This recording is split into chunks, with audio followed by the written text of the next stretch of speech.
Okay, today we are going to do observational drawing. And observational drawing means I'm going to draw what I'm observing, what I'm looking at. And before I do my observational drawing, I need to do a few things with my mind. I need to sit down in front of the object that I'm drawing and I need to look at that object. And I need to kind of take in what I'm seeing in front of me. So for example, the object I'm drawing today, which is in the back of the room, has two spheres and a pot. And when I look at the spheres, one of the first observations I make is the top sphere is slightly smaller than the bottom sphere, and there's a cylinder shape connecting the two spheres, very thin and narrow, and it's not completely straight. And I'm also noticing the pot. When I compare the size of the pot to the sphere that's closest to it, the bottom sphere, that pot is slightly longer, but not much, and it isn't wider than the sphere. Those two are very close in size. So I'm making these observations. I'm also kind of looking at where shadow is on the forms in front of me and where the light is hitting the forms. So this is just, I take a minute or two to kind of take in what my mind is going to have to put onto paper. Before you start your drawing, you're going to have a board, you're going to have a gray piece of paper, and you are going to have a piece of tape. And this tape should just be applied to the paper and board so that things don't slide around while you're drawing. You also are going to have a piece of white charcoal and vine charcoal. And these are your drawing tools for today. The vine charcoal is what you're starting out with, and you're going to create ghost lines with this vine charcoal. And you are going to first look at the image in front of you, and you are going to notice the lines that are being used to create those forms. So think back to last week when we drew forms. I am going to first start with creating a circle on the top. I have to figure out how to make this image fit into my space, so I'm going to keep that in mind as I begin to draw my first shape. And the first shape will be the circle that's going to be turned into a sphere. And remember, friends, that circles do not happen in our wrist. They never happen in our elbows. They happen in our shoulders. So up here on the top of my paper, I am going to, using ghost lines, I am going to draw a sphere, and again these are ghost lines so that when I make mistake lines it's not a big deal. As I continue to draw, those ghost lines that aren't meant to be there will sort of disappear.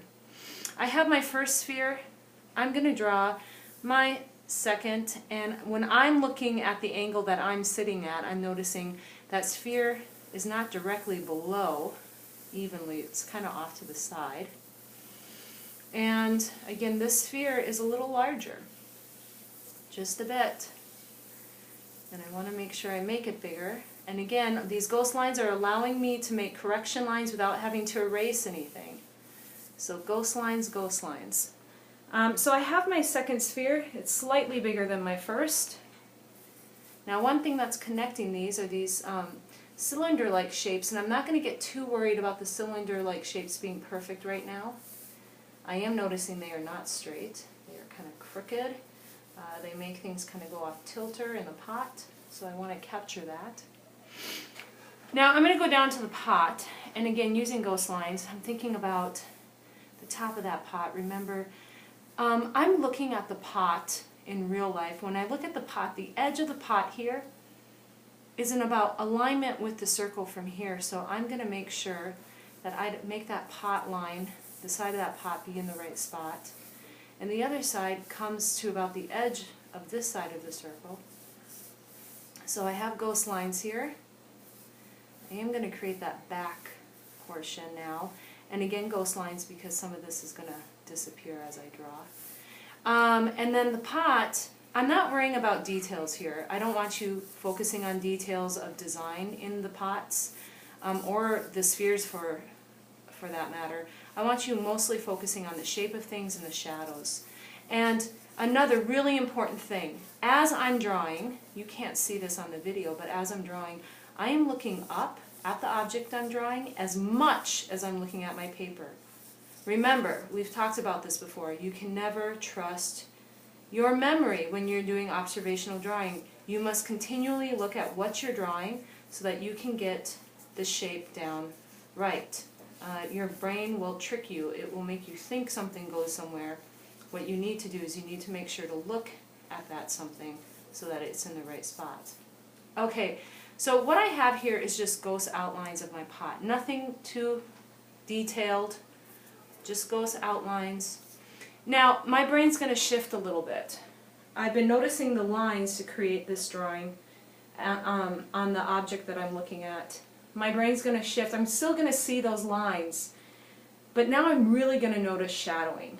I'm going to look and see where is shadow hitting my object and where is light hitting my object.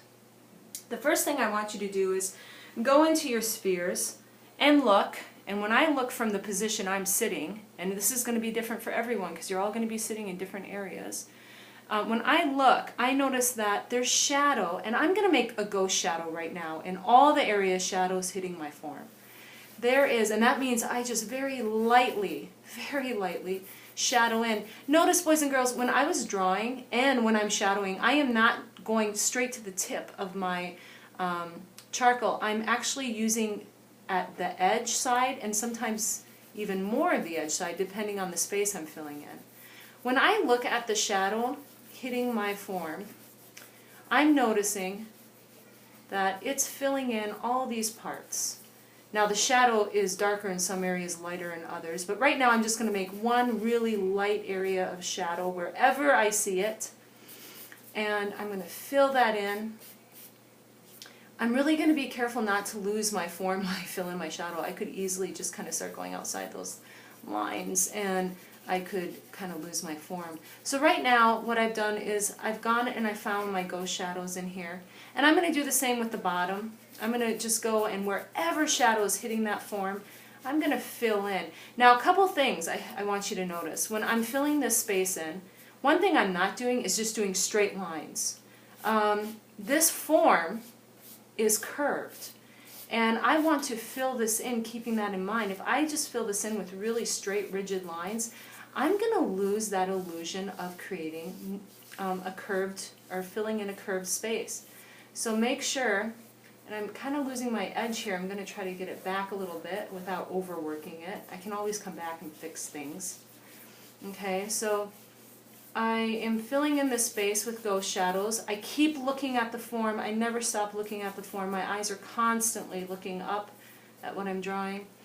There's some shadows here on the sticks, or I shouldn't even say sticks, I should say cylinders. And I'm also looking here, and I'm looking at the pot, and there is some really dark shadows happening here and in the back. There is some shadows happening over here. Ghost shadows I'll start out with. There's some shadows over here. I want to stay away from just creating a bunch of lines. That's going to be problematic. I do not want this. And actually the shadow kind of creeps out over here a little bit more in this area for some reason because of the way the light source comes in contact with this form. Okay?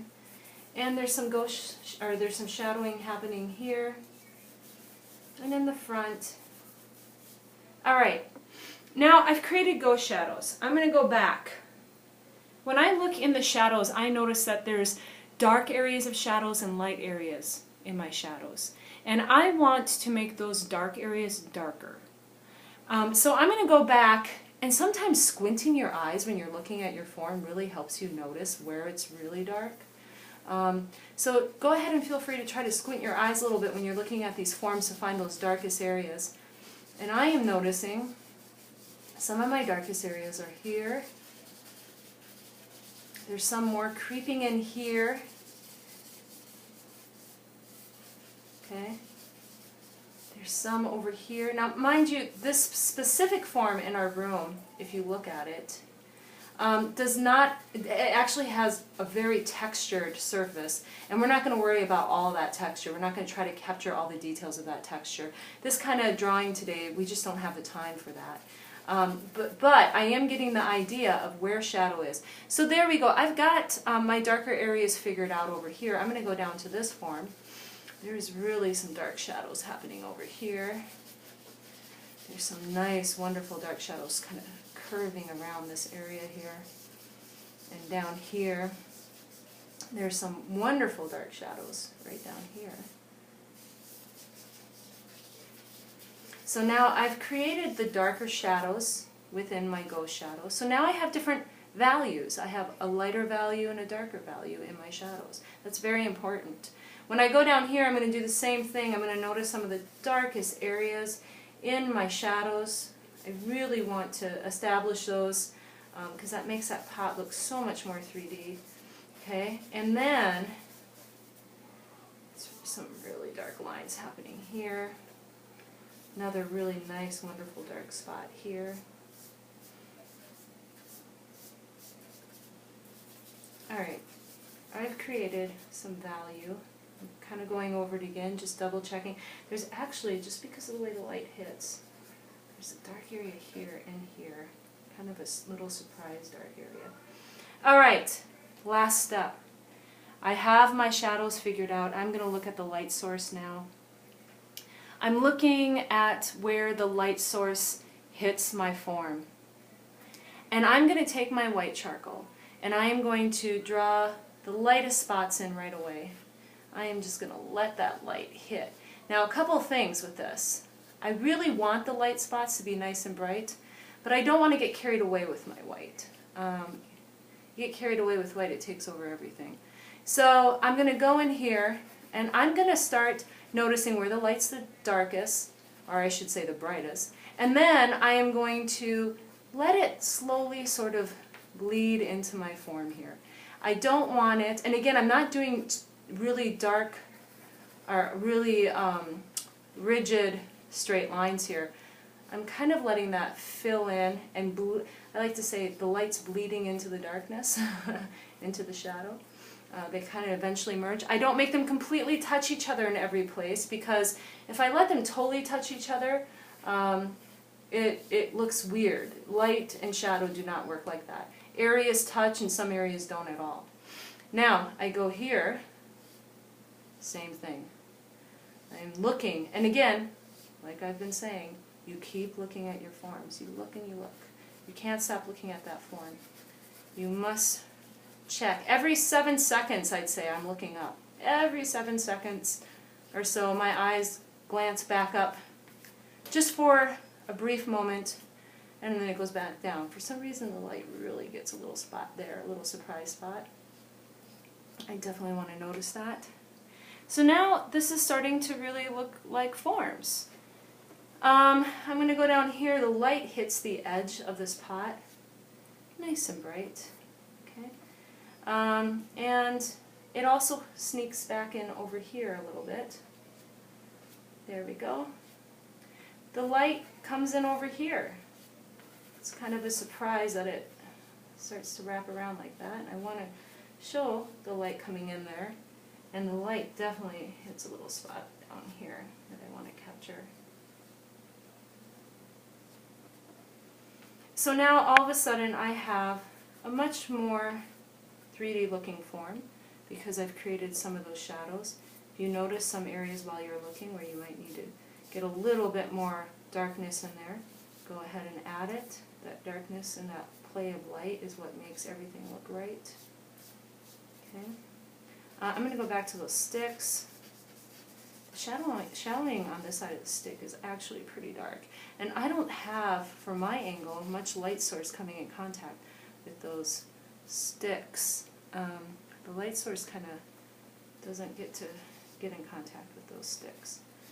Alright, so this is what I want you to do today. I want you to spend the class period looking at a form, finding the lines, create ghost lines, finding the shadow, finding the value in the shadow, and finding the light and finding the value in the light.